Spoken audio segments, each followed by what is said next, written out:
16h-18h sur Europe 1, Historiquement Vôtre. Stéphane Bern. Chaque après-midi dans Historiquement Vôtre vient ce moment de l'émission où, comme dirait l'autre, c'est la fête, la fête. Oui, c'est la fête de la connaissance, la fête de l'histoire, la fête de l'intelligence. C'est notre quiz d'histoire, Born to be Alive. J'ai un peu l'impression que c'est une défaite à tout ça, mais si vous le dites, jouons. Soyez positif, Stéphane, soyez positif, je suis sûr que vous allez briller. Bon, on va le vérifier tout de suite. J'aimerais débuter ce quiz avec Monsieur Crampton. Vous connaissez Monsieur Crampton, tous les deux ? Non. À la fin du 19e siècle, à Londres, c'est la mode des clubs. Tout le monde a son club. Tout le monde fait partie d'un club. Le club de Monsieur Crampton est un peu particulier. Son club consiste à réunir exclusivement des gens qui ont la syphilis. Vrai ou faux ? Écoutez, j'ai pas été convié, donc quel dommage. C'est assez dans l'esprit britannique, ça, d'avoir... Et c'est quand même la maladie des messieurs, oui, c'est ça, oui, qui fréquentent un petit peu trop les maisons closes.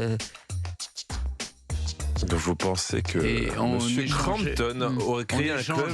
On échangeait des conseils médicaux, donc. Oui, mais enfin, en même temps, Stéphane, ça paraît curieux parce que c'est quand même assez inavouable d'avoir la syphilis, même si c'est en même temps, c'est vrai que c'est répandu. Regardez, Clémentine, on l'a su sur des gens très... c'est vrai. Donc ça devait pas... oui, moi aussi je suis syphilis, et toi, oui. Alors en plus, surtout Stéphane, quand la syphilis commence à créer des dommages neurologiques, peut-être que là, être entre syphilitiques, c'était la possibilité de bénéficier d'une certaine forme d'indulgence pour le fait de fonctionner au ralenti. Comme on se glorifiait d'avoir eu la syphilis. Et donc, non, je ne sais pas si on se glorifiait, mais en tout cas, on a essayé de dédramatiser peut-être. On s'en glorifiait pas, non. Ça fait peu de gens qui disent « les gars, syphilis !» Moi, je vais dire oui. Je vais dire oui parce que ça me plaît bien, votre histoire de club syphilitique. Un club syphilitique, vous y croyez ? On va vérifier. Vous avez gagné ! Eh oui, ça a vraiment existé. Alors, c'était pas un club de rencontre, mais c'était le... non, il y a que des hommes. C'était le Nonos Club. Concrètement, parmi les nombreux drames contre la maladie, il y avait la perte du nez. Et les membres du Nonos Club se sont donc réunis une fois par mois de 1874 à 1875, une façon comme une autre de se sentir normal le temps d'une soirée. Oui, parce que dans le stade ultime de la syphilis qui s'appelle le tabès, le visage est comme auto-avalé. Si vous allez voir la collection des moulages dermatologiques à l'hôpital Saint-Louis, c'est absolument sidérant. Vive la médecine qui a permis d'éradiquer ces maladies terribles. On n'avait plus de nez, par conséquent. Mais le problème, c'est que ça a réglé un problème, mais ça a fermé le club. C'est dommage. Hein ? Une question pour vous, Clémentine.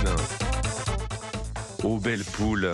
Oui. Non, je suis pas en train de porter un toast à votre santé. Le nom du Clémentine. bateau, vous voulez. Au Belle Poule, ça fut la plus prestigieuse maison close de France. Ah bon ? Moi, je pensais au bateau. Bateau qui a ramené les cendres de Napoléon. Et vous me parlez d'une maison close. Ah, vraiment, nous n'avons pas les mêmes valeurs. Au Belle Poule, au pluriel, donc, c'était la plus prestigieuse maison close de France des années 20.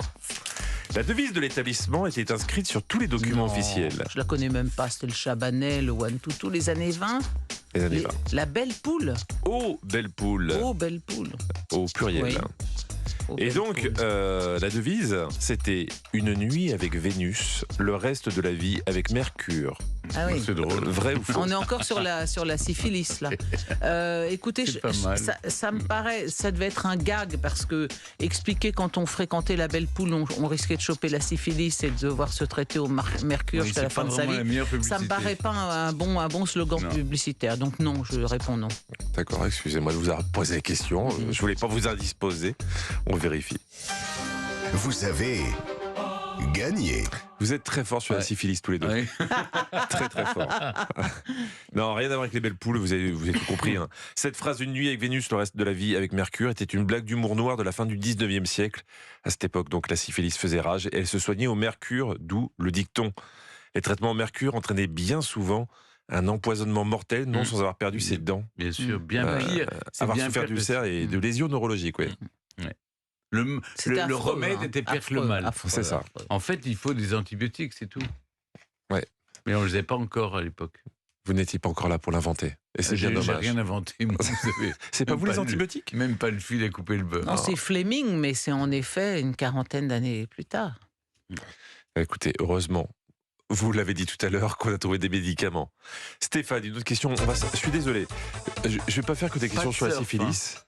Le surf, non, le surf, c'est pour Clémentine. Ah oui, bien sûr. Vous imaginez Merci. bien? Elle Oui. est beaucoup plus forte en la matière. Non, on va parler blasphème. Oui. Une question spéciale blasphème. La notion de blasphème entre dans le droit français au XIIIe siècle grâce à Thomas d'Aquin. C'est, je cite, une défaillance dans la profession de foi. La Déclaration du droit de l'homme et du citoyen la supprime en 1789.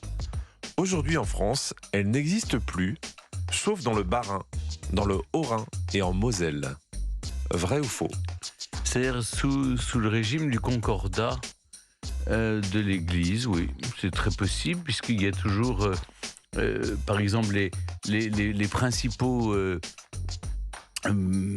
les principales figures religieuses sont financées par l'État, les grands, les curés, les prêtres, les rabbins, etc. Donc oui, il y a toujours le concordat. Donc c'est très possible, oui, je dirais oui. Vous dites oui? Oui. Clémentine, vous êtes d'accord avec ça? Écoutez, moi, je pense que ça pourrait être en effet une survivance concordataire, quelque chose d'un oui. peu désuet Oui. qui continuera à figurer dans le... Bon, on vérifie votre réponse. Vous avez Et en Perdu. même temps, l'Alsace Et en même- concordataire étant protestante, c'est vrai que cette notion de blasphème est pas... Ce que j'aime, c'est quand elle entend le jingle de la défaite, elle a fait « et Non. en même temps ». Et en même temps. Non, mais c'est vrai, je me dis en même temps, c'est vrai que c'est le en une même région temps. protestante et que c'est... Écoutez, je vais Alors vous dire... donnez-nous l'explication. Non, l'explication, elle est simple. Même dans ces départements, cette notion de blasphème n'existe plus depuis 2017. Ah non, ça, alors ça c'était vraiment Ah oui, c'est un piégeux. hein. piège. Ouais, Oui. c'est ça. Alors Alors, moi, je le remettrai. directement pour le punir. Alors, on l'attend tous. Si j'étais archevêque de Strasbourg, Ah bah, le n'est-ce pauvre, pas il a eu des- Stéphane? Il a eu quelques soucis. Là. Ah bon? Il a dû démissionner. Ah bon. On se demande. Bah, quels c'est sont peut-être les justement soucis. parce qu'il voulait rétablir le blasphème. Oui, Et certainement. mal vu. Alors, la question sœur, vous l'attendez, je sais, Clémentine. Oh oui. Donc, a priori, vous ne surfez pas, Clémentine. Ah bah, on a voulu essayer de me faire ça pour une émission de télé, mais j'ai préféré rester sur la plage avec un mégaphone en donnant des instructions. Mais moi-même, je ne suis pas monté à 8h du matin en plein hiver sur une planche de surf. C'est bien dommage. Mais peut-être connaissez-vous le signe des surfeurs. Ah. Vous fermez le poing, Oui, sauf le pouce et le petit doigt. Puis vous secouez la main. Voilà. comme ça. Voilà, exactement. Ce signe vient d'Hawaï, de la première moitié du 19e siècle. C'était un clin d'œil à un pêcheur qui avait perdu 3 doigts. Vrai ou faux? Un pêcheur qui avait perdu trois doigts, et quel rapport avec le surf du coup? Ah bah, c'est le signe des surfeurs. C'est un hommage à ce Non. pêcheur. Non, je trouve que l'histoire n'est pas... un pêcheur qui avait perdu 3 doigts, comment il se les a fait manger par un requin. En remontant ses filets, là, il s'est fait...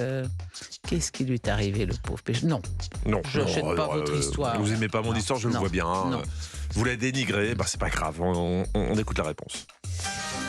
Vous avez perdu. Et en même temps, ouais. c'était vrai. Le Eh pêcheur, ben. c'était Amana Khalili. ouais. On appelle ce signe le shaka, ou sheika peut-être. Alors qu'il mettait des cannes à sucre dans les rouleaux, il a perdu son index, son majeur et son annulaire. Il a ensuite changé de travail.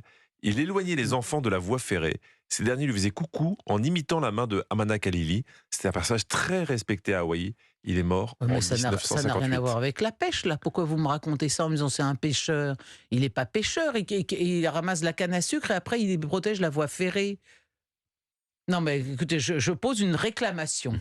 Hein, parce qu'il n'était pas pêcheur. il était pêcheur avant. Il était Non, pêcheur. non, Il était pêcheur Il a avant. beaucoup pêché. Oui. Avec Bon, d'accord, d'autres hein. femmes. Ok. Il était un Exactement. grand pêcheur devant Écoutez Internet. la voix de la sagesse qui s'appelle Stéphane Bern. Bon, écoutez, au moins, on va faire la dernière question. Voilà, c'est ça. Vous voyez le bon côté des Oui, de choses. mon côté, voilà. Je peux pas poser que des questions sur la syphilis, je suis désolé. C'est bien dommage. J'aimerais citer un des plus grands esprits de ce siècle, du siècle précédent. Si les ricains n'étaient pas là, vous seriez Michel tous, Sardou. On parlerait allemand. vous seriez tous en Germanie à parler de je ne sais quoi, à saluer je ne sais qui. C'est Michel Sardou.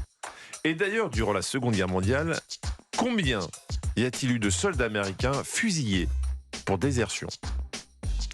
Plusieurs propositions. 0, 1 ou 7. Moi, je dirais 7. 1, alors. 1. Personne ne pense que... 0. Voilà. Donc, 1 pour vous. Et alors, c'est la désertion, en fait, qui pose question. Ouais. Parce qu'il y a eu des viols, il y a eu des exactions, il s'est constitué une sorte de véritable mafia de trafiquants à Paris, chez les soldats américains. Donc, il y a eu un certain nombre... Je sais qu'il y a eu notamment au moins un violeur qui a été pendu, donc pas fusillé. Alors, est-ce que c'est ça? Est-ce qu'il y aurait eu... À ce moment-là, c'est 0 et pas 7. Alors, vous dites quoi? Je vais dire plutôt 0. Alors. Vous dites 0. Et c'est un grand chelem de la louche puisque vous avez donné les 2 mauvaises réponses. C'est Stéphane qui a gagné. Donc c'était 1. C'était 1. Le garçon s'appelait Eddie Slovic. Il est né dans le Michigan en 1920. Il meurt 24 ans plus tard, fusillé. Frank Sinatra avait acheté les droits pour en faire un film en 1959.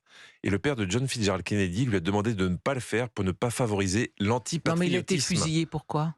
Désertion. Ah, il est pour désertion. Oui. C'était la question en fait. Hein. Oui, j'étais pas très réveillé. Oui. C'était- C'était pour désertion. Ah non, personne n'a déserté. Ça aurait plus de gueule qu'il y en a eu 0. Hein. Oui, bien sûr, mais il y en a eu un. Il y en a eu un qui a été fusillé. C'est beau quand même, c'est beau. Pauvre gars. Et c'était une victoire pour Stéphane. Merci Bravo. beaucoup. À lundi, Clémentine. Au revoir.